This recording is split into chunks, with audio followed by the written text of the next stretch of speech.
An absolutely massive, and even that's probably an understatement, massive, massive win for the Toronto Blue Jays tonight at Oriole Park at Camden Yards against the Baltimore Orioles. 6-3 in 10 innings.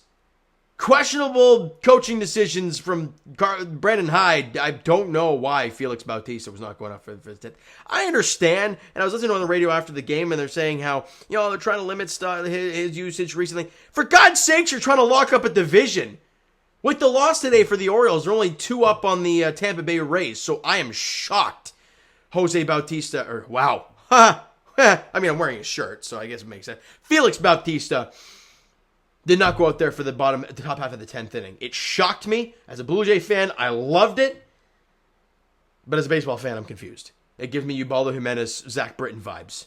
And Oriole fans, I'm sorry, but you know that very well. And Jays fans, we know that very well on very opposite sides of it. Let's get to this ball game, because a lot was going on. It was back and forth. As a pure ball fan, it was a really good baseball game. It really, really was. Top of the first inning, didn't start great for the Blue Jays. Austin Hayes rips one to the left center field gap, goes all the way to the wall. Gunnar Henderson comes in to score, and the O's lead at 1-0. Not great. But, top of the second inning, arguably the Jays' hottest hitter on the team right now, Dalton Varsho. What does he struggle with all year long? Fastballs. What did he get from Grayson Rodriguez? A fastball. And he drills to right center field, and it's gone! A 2-run shot for Dalton Varsho because Springer was on, and you lead it 2-1. The Varsho is in full effect. Dude has been remarkable in the month of August, and he is continuing to rake baseballs, and in big moments. A lot of these home runs he's hit have been huge. I think 3 of them over the past week and a half, 2 weeks, have been when you were down and they've put you ahead. Right? I believe against, it wasn't Boston. The Cubs, you were down 2-0. It was a 3-run shot, gave you the lead. Ended up winning that game. The Phillies, you were down 1-0. 2-run shot, gave you the lead. Albeit you lost that game, but it doesn't matter. The hit still counted. Here, you're down 1-0. Varsho, 2-run blast. You got the lead. I don't know what's been up with him, but he is hitting the ding-dongs. 16 home runs now for Dalton Varsho. He's starting to get hot at the right time. We go to the top of the 4th inning in a very underrated play. And look, we all talk about John Schneider.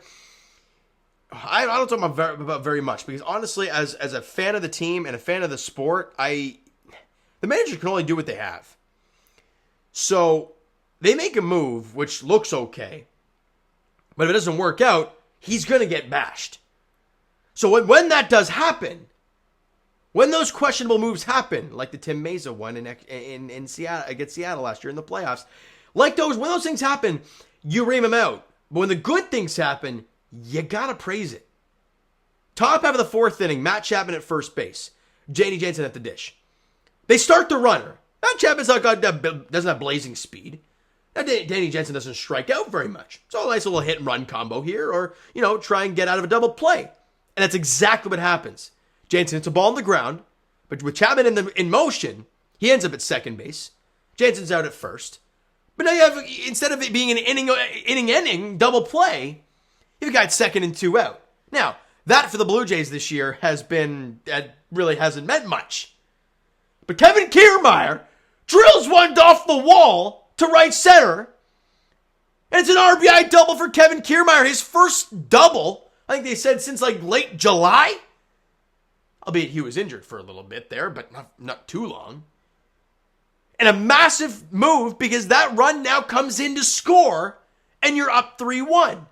So hell of a job from, John Schneider making the call, and for the fellas to execute it. You gotta praise them when they do good. Sure, you can bash them when they're doing bad, but talk good when they do something good. Great stuff from the manager, and great stuff from the fellas. Bottom of the 5th inning, not so great. Adley Rutschman steals second. It's a double steal. So they try to throw through to second base to try and get Rutschman, because Mateo's got absolute blazing speed at goes to third base. It bounces in. Bo Bichette cannot handle it, and Mateo sees that, runs home. It's 3-2. Okay. Not great. They end up taking Yusei Kikuchi out before he can get through 5, and he was getting hit pretty hard. So I like it because you didn't want it to get out of hand. Now Jimmy Garcia comes in and Jordan Westberg drills a double down the left field line. 1 run comes in to score, but again, I'm going to talk about something small that happened here. Dalton Varsho gets to the ball quick, fires it in quick. He's not a guy who's going to hose guys at the plate. He doesn't have that kind of arm, but he's got an accurate arm and he's smart. So he knows he's got to get this ball in quick. So he gets to it quick, spins, fires to the cutoff man Bo Bichette. It's right on the money, and only 1 run scores. If that ball is a hair off line, or if it's, Bo's set up to this side of the right, so he can fire it home if need be. If that ball is to this side of him, or if it airmails him or doesn't get to him, another run comes in to score, and you're losing 4-3, and who knows how it finishes. But let's be honest, with the back end of the bullpen the way the Orioles have, it's probably over. So you keep it a 3-3 game, you end up getting out of it, and you're tied. It's not great in the situation because you had a 3-1 lead, but it's 3-3. And the bucket reigns supreme, at least right now. I mean, it's bound to not go great at some point, but it is what it is for right now. And we move all the way to the top of the 10th inning, where again, I don't know why Felix Bautista was not in the ballgame.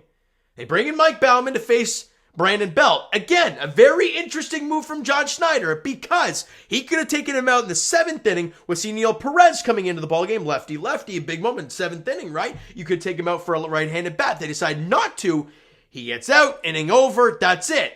Brandon Belt comes around again in the 10th, and a guy, like I said with Varsho, who struggled with the fastball this year, gets a fastball, drills it to right center, and it's gone! MVP! MVP! If look, a lot of fans don't understand that one. Well, Jays fans do, though. I mean, for some reason, Brandon Belt called himself the MVP. It's just his weird sense of humor. So the players chanted in the dugout when he does something wild, and I bet they did it there tonight, because the Blue Jays now lead it 5-3 in extras. Bo comes in to score because he was the ghost runner. Then Vladdy comes up, drills a double. Springer comes up. Line drive unfortunately gets caught, but Vladdy, being smart, not trying to gamble or anything, goes back, tags, goes to third, gets the extra 90 feet with only 1 out. Then Varsho unfortunately strikes out, bringing up Matt Chapman, who historically has not been good with runners in scoring position, and it continues this year.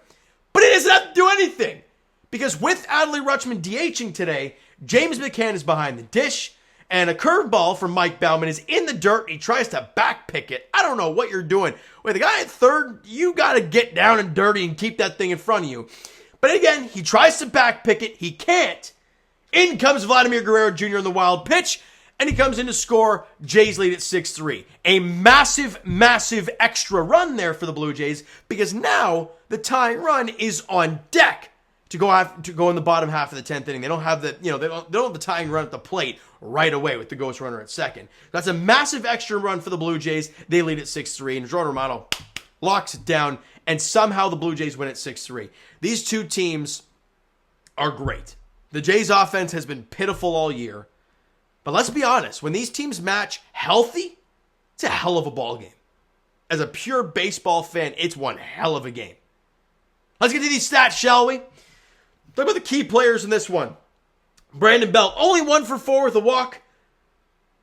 But that 1 for, arguably the biggest one of the year for the Toronto Blue Jays. 2 runs shot in extras, 1 for 4 with a run scored, 2 RBIs on the home run. Vladimir Guerrero Jr., after grounding into a double play in the first inning, and every Jays fan like, yep, here we go again. He ends up going 3 for 5 with a run scored, gets 2 singles and a double.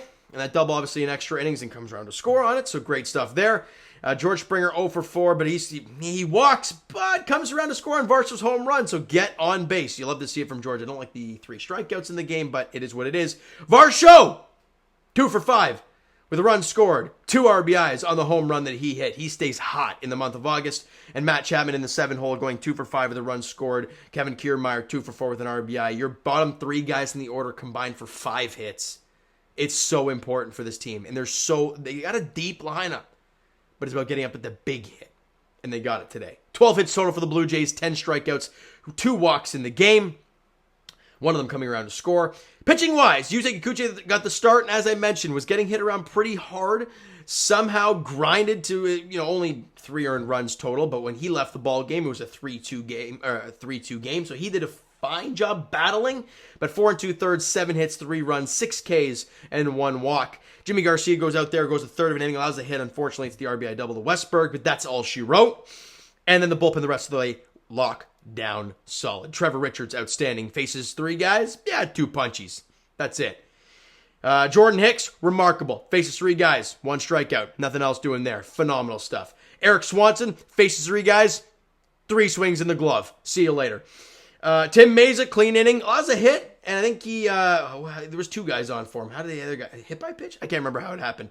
But be able to get out of it, gets the win. He's now 3-1 in the year as a reliever. Doesn't really mean much, but good job for Tim Mayza staying locked down as usual. And Jordan Romano, we're in the save situation, doing his thing. 31 saves for Jordan Romano, cleaning of work. No base runners, and a couple strikeouts. Now, on to the next one, though, for the Toronto Blue Jays. Let me just check real quick the Texas score. So they ended 6-3. There you go. So the Texas Rangers, with their loss, they have lost 6 consecutive games. And the Blue Jays, they're kind of creeping up on them now. So we'll see how this all plays out. It's going to be a wild finish. But on to the next one for the Toronto Blue Jays. You got to keep your foot on the gas.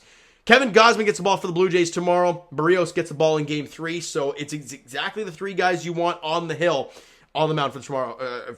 On the mound for the Blue Jays over the next 2 days. Gausman and Flaherty is a pitching matchup tomorrow night at Camden Yards, 7:05 first pitch there, right? So you know what, guys? That is going to do it for this one. If you enjoyed the video and the game today, smack the like button. I do appreciate it. Hit that subscribe button. You guys not already. Comment down below your thoughts on the video, thoughts on the game. Would you like? Would you not like from today's game for the Toronto Blue Jays? Twitter, Discord, Instagram, TikTok, all that stuff is down below. So follow up there if you guys not done so already, and I'll talk to you guys tomorrow night. Of course, Jays Edition Game 2 of the 3-game set against the Baltimore Orioles. Could the Jays win the series against the O's? Would love to do it tomorrow and have the opportunity to sweep, even though with Adley Rutschman on the Orioles, it's never happened. But one game at a time, though. Kevin Gausman, Jack Flaherty is the pitching matchup tomorrow night, 7:05 first pitch there. Thank you guys so much for listening and watching. I hope you enjoyed the video and the game today. Talk to you guys then.